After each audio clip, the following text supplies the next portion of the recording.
이 영상은 평행선의 동위각이 왜 같은지 설명해준다. 중학교 무렵 기하 시간에 가장 먼저 배우는 것 중에 하나가 평행선에서 동위각들의 크기가 서로 같다는 것이다. 이 성질은 모든 기하학 내용의 출발점이자 가장 원초적이고 본질적인 것이다.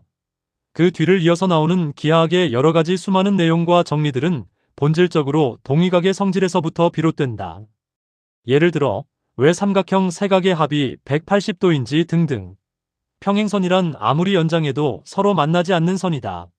그림에서 보듯이 두 개의 평행선과 그걸 가로지르는 횡단선이 만드는 동위각 A와 B의 크기는 서로 같다는 것이다. 그런데 왜 두 동위각의 크기가 같은 것일까? 느낌상으로는 명백해 보인다.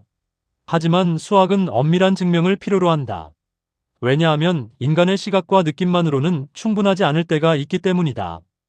예를 들어, 많이 알려진 화면의 그림에서 두 세로선의 길이가 같음에도 보기에 다르게 느껴지는 것처럼 사실 인간의 직관이 수학, 과학 등에서 새로운 발견에 압도적으로 큰 역할을 해왔지만 오류들을 없애고 완벽하고 체계적으로 내용들을 정립하기 위해서는 직관뿐만 아니라 이론적인 뒷받침도 함께 병행되어야 한다.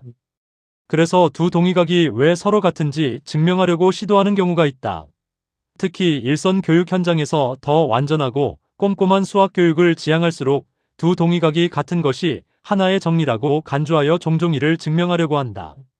예를 들어, 내가 중학교 때 수학 선생님께서 수업 시간 때 동위각끼리 같다는 것을 증명해 주었다.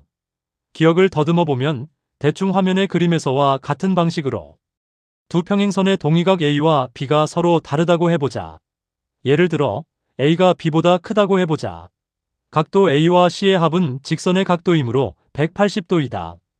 A가 B보다 크므로 B와 C의 합은 180도보다 작다.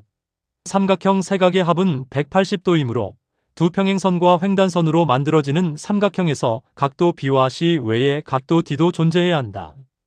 따라서 두 평행선은 결국 각도 D를 이루는 점에서 서로 만나게 된다. 이는 두 선이 평행선이라는 전제를 위반한다. 그러므로 두 동위각 A와 B는 같을 수밖에 없다.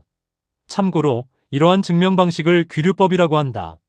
이 증명은 그럴듯해 보이지만 증명 과정에 결정적인 하자가 있다. 그것은 삼각형 세 각의 합이 180도라는 성질을 이용한 것이다. 하지만 삼각형 세 각의 합이 180도라는 것을 증명하는 데는 평행선 동위각들의 크기가 서로 같다는 것을 이용해야만 한다. 즉, 두 동위각이 같음을 증명하는 과정에서 두 동위각이 같다는 성질을 이용하였으므로 순환 논리의 오류를 범하고 있다. 우선 삼각형 세 각의 합이 180도라는 것을 증명해보자. 이를 증명하려면 평행선의 동위각이 같다는 것을 이용해야만 한다.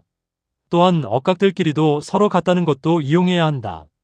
첫 번째, 억각끼리 같다는 것을 보려면 우선 막곡지각들의 크기가 같다는 사실이 필요하다. 막곡지각이 왜 서로 같은지 살펴보자. 그림에서 막곡지각인 A와 A'이 서로 같다는 것은 명백해 보이지만 이런 직관과 별도로 다음처럼 엄밀한 증명이 필요하다.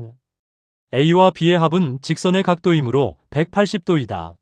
마찬가지로 A'과 B의 합도 180도이다. 즉, A와 B를 더한 것은 A'과 B를 더한 것과 같다. 따라서 A와 A'은 서로 같다. 즉, 막곡지각끼리 서로 같다. 두 번째, 동위각끼리 서로 같으면 억각끼리도 서로 같다는 것을 살펴보자. 그림에서 동위각 A와 B가 서로 같다고 하자. 또한 A와 C는 막곡지각이므로 서로 같다. 따라서 B와 C는 서로 같다. 즉, 억각끼리도 서로 같다.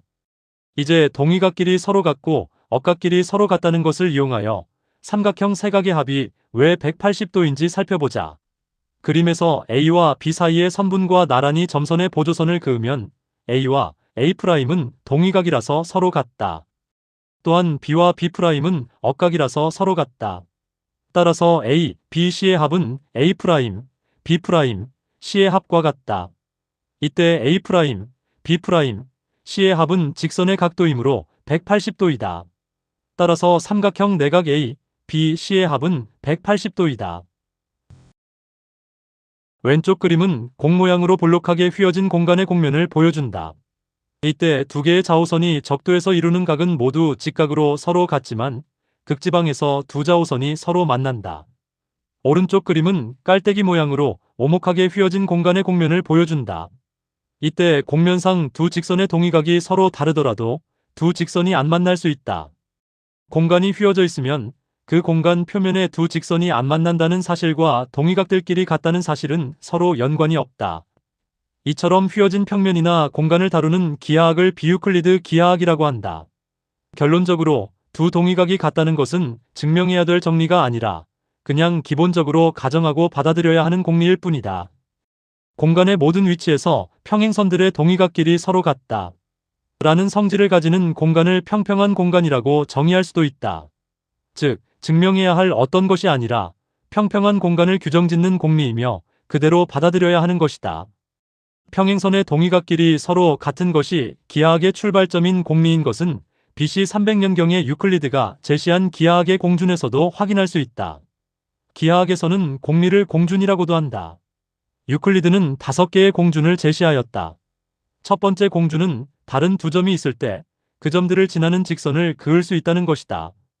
두 번째 공준은 하나의 직선이 있을 때 직선의 양쪽 방향으로 그 직선을 무한히 연장할 수 있다는 것이다. 등등.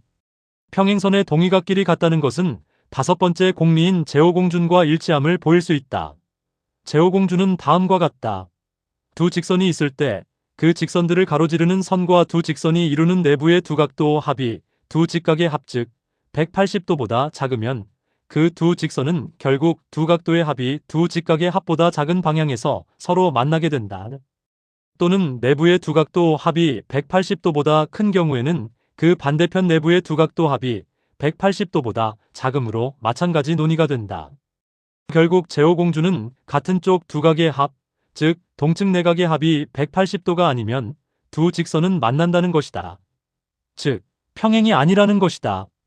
이것의 대우명제는 두 직선이 만나지 않으면, 즉 평행이면 동측 내각의 합이 180도라는 것이다. 따라서 유클리드 제호공준은 이 두 가지 방식으로 표현할 수 있다. 유클리드 제호공준이 성립한다고 하자.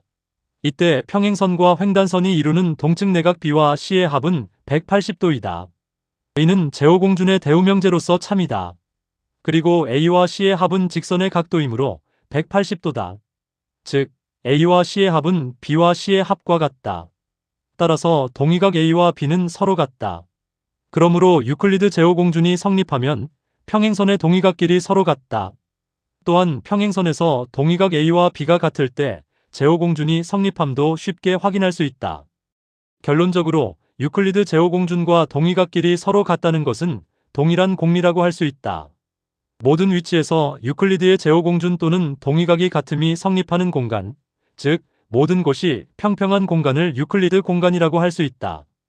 한국 또는 미국 등 전 세계의 중고교 수학 교과서에는 동위각의 성질에 대해 그것이 증명해야 할 정리인지 증명이 필요 없는 공리인지 분명하게 기술되어 있지 않은 것 같다. 평평한 공간인 유클리드 공간에서 두 개의 평행선이 만드는 동위각들이 서로 같음은 기하학의 출발점인 공리라는 사실을 중고교 교과서에서 분명히 기술하여 학생들이나 교사들이 수학의 궁극적인 원리들을 잘 깨달을 수 있게 해주면 좋을 것 같다. 이상의 논의는 수학의 왜라는 책에 나와 있다. 이 책은 수학 수업 시간이나 교과서에서 설명해주지 않고 그냥 넘어가는 공식이나 원리들을 잘 설명해준다. 이 책은 주로 고등학생과 중고교 교사들을 위한 것이다.